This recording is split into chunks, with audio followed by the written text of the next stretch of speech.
So why do you think women cover? And by the way, this is not only in Islam. I think in many faiths they cover. For example, in the Catholics, the nuns cover. Yes, from head to toe. In Islam, the women cover. Yes, and these are believing women. I know headscarves. Yeah. And by the way, there are a lot of Muslims who don't cover. Yeah. We don't say that they are outside the fold of Islam. We don't say that. They are still Muslims. Okay? They need to improve, just like many men need to improve in their ways, in the way they lead their life, in the way they dress even. Yeah, Yes? I mean, maybe it is too much of a focus on that for a lot of Yeah, women so to think don't, about what I'm saying is like, Islam. don't make that as a means for you to stop you learning about Islam, because the reason Muslim women cover is, first and foremost, it is what their God has told them to do, and See, that's the vital point. but that's not the only thing. The other thing is, it makes them, it is like an identity for them, that they are believing women. So there are Muslim women, and there are believing Muslim women. Yes, and this is how you distinguish them. Now imagine if there is a woman who is not dressed appropriately, and she's walking by a building site, construction site, and there are men working there, and they wolf whistle her and they make some nasty remarks. What is she going to do? She's just going to walk by, isn't it? Now they see a nun walking past, or a Muslim woman covered from head to toe. Trust me, the same men, when they look at them, they will show them respect. Why do you think is that? In both cases, it can be the same woman, you know. It can be the exact same woman going once without being covered, going again with being covered. And in both cases, she's treated differently. I do see your point, but I just don't see it disrespectful to appreciate a beautiful woman. So, you know, when I was talking to one of the other men, he was saying you really don't want men to be looking at women basically walking down the street. And I said, but why? I mean, if a woman, she's got a dress on or a skirt, she's got skin exposed, you know, and it's summertime and she looks beautiful. Can't we appreciate her? You know, when you woke up this morning and you applied your makeup and your beautiful dress and you did your hair, what was the first thing on your mind? Are you doing it for yourself, or are you doing it for the society?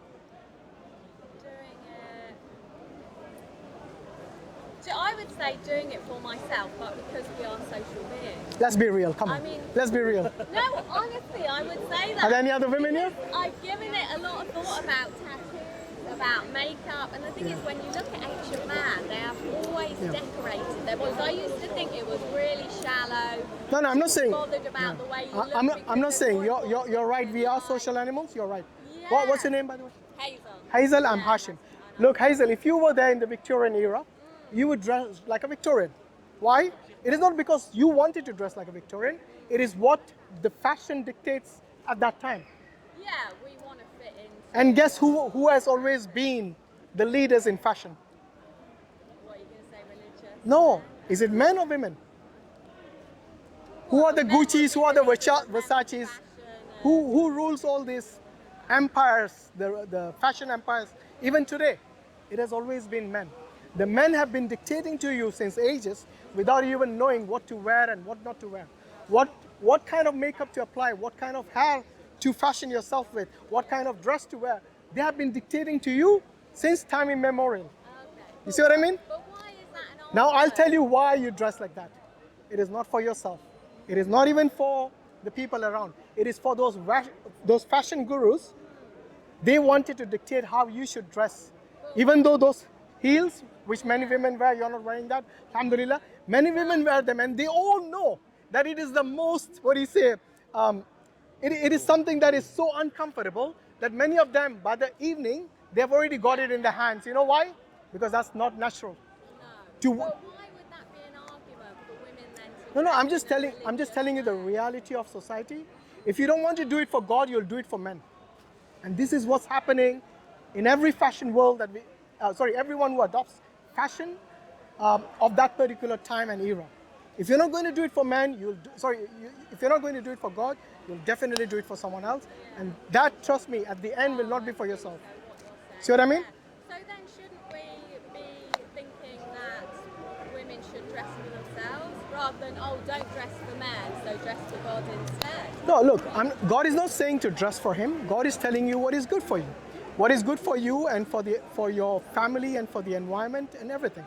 You know, look, Yeah. God is The also, thing is, by the God way, tells me it's good for me to yeah, know my God has also told the men to lower the gaze, and it's to lower the gaze, not to look at something which is harmful or something which harms you, you know, spiritually. And God has also told the women to lower the gaze. In both cases, it's an equal responsibility. Yes? And there are things that God has told men, like for example, the financial responsibility in Islam is always of the men, never of the women. Even if the woman is earning more than the man, then it is still his responsibility. Yes? And by the way, it doesn't mean that the wife, if she wants to help out in the family, she can't, she has to. But for her it's voluntary, for the man it's mandatory. Yeah.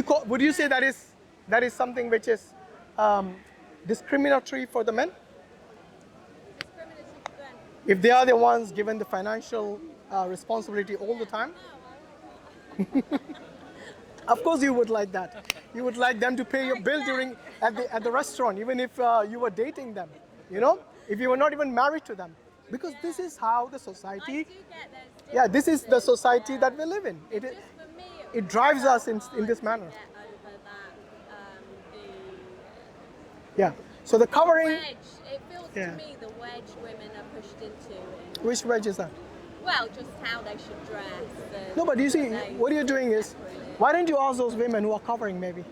I'm a man, you know, I'm not going to do this because, mashallah, there's a sister behind you. Sister, did somebody force you to wear that? That man has got his hands up, so he's saying no. But I want to know from yourself. Yes? So ask them if they are forced to do it. Because what many Western women and even Eastern, you know, they think that the Muslim women are in this regressive stage where they cannot perform well in their life. You know, my wife is a doctor, alhamdulillah, and she still covers at her work. Yes? And the thing is that it doesn't stop them doing the things that you would be doing normally in your life. I mean, obviously there are things like partying in the clubs and all that. Even the men are told not to do that, not only women. Right. Oh, well, I tell you, I Yeah. experienced something the other day. We went to a Somali restaurant, and Nice food, yeah? it was Alhamdulillah. lovely food. It was beautiful. Alhamdulillah. actually. And we got ushered to sit in a booth with curtains around it. Oh, wow. Because I was a woman. MashaAllah. So I mean, I had no problem with that because I have freedom outside of the restaurant. Yeah. But if that was my life to sit behind a curtain, you know, we could hear the men chatting, Yeah. you know, speaking to the staff, having a big talk, and I No, would I like to totally be part agree. of that. You come from a culture and a tradition which is different. Let me ask you this. If you were given a place, let's say in a cinema, yes, and you were given this exclusive place where only you and your husband are with you, Yeah. yes, would you feel special? Even if there was a curtain, even if there was a curtain there where nobody can see you, you can only see the screen, would you not feel special? In fact, people would pay premium to be in that situation. They would pay extra money. So you should go and thank that Somali. Give them extra tip, you know, next time, inshallah. Yeah, we did. Yeah, we had a nice. Look, it's how we perceive the world. You know, if you're going to think that this is something which demeans you, then you will everything you'll see around you, you will interpret it as such. Yeah. Just put a I positive didn't spin on see it certain as things, demeaning. I and you'll just get, saw it as inshallah. my wing. Yeah, of The course. evening could have been much richer. Basically, the more people you speak to, I think, life is richer. Yeah. No, look, nobody stops you speaking, even if you're in a hijab. Yeah, but unnecessary flirtation is what Islam doesn't prohibit. It is something that Islam prohibits. Yeah. So this is what we are saying. You know, it is, look, end of the day, when your husband or your wife, when they're alone at home, yes, and you're away from them, either at work or somewhere else, yes, you wouldn't expect them to bring some stranger to your home and, you know, get busy with them. You wouldn't want that, because that shows that you respect her even when she's alone, or when you will respect him when he's alone at home. And this is what Islam is telling us, to respect each other. You're not a competition. You help out each other. So what Islam does by telling the women to cover and for the men to lower the gaze is that this evil that we find in the society, it is something that can get us quite easily. Yes, today our youngsters have been exposed to videos and pictures, even though they might be doing it behind our backs. It's so easy to do that through the internet, you know. Pornography has become like mainstream today. And there's no laws against this. Nobody stops anyone anymore. Yes, it's become so common that people even stop talking about it as being something evil. Whereas back in the days, you know, when our parents and grandparents were around, they would go to lengths to stop such things. Yes, they would question who is your boyfriend. Why would they do that? They were still non-Muslims. Yes. Why would they do that and not today? Today it's like, oh, I need my freedom of speech, my freedom of space. Yes, have that, but within boundaries. But if you go beyond that means, you know, and that is what Islam does. You know, there are many things which are prohibited in Islam: drinking alcohol, gambling, fornication, adultery, even eating food which is harmful to you, smoking cigarettes, taking drugs and all these things which harm you. All these things are prohibited. Why is that? It's not because God doesn't want you to have fun. He wants you to have fun, but not at the expense of your body, which we believe is a gift from God. You know, God has given you this gift. So use it and not misuse it. Do not abuse it. Well, thank you. We better go. But Yeah, thank no you. problem. So inshallah, read that Quran that you guys have. Maybe. And you got any Qurans on Islam? Sorry, any questions on Islam? Please come and ask. But it's a pleasure talking to you. Take care, guys. Jazakallah khairan. Assalamu alaikum wa rahmatullahi wa barakatuh. Don't forget to subscribe to DawahWise, inshallah. Jazakallah khairan. And all the other channels.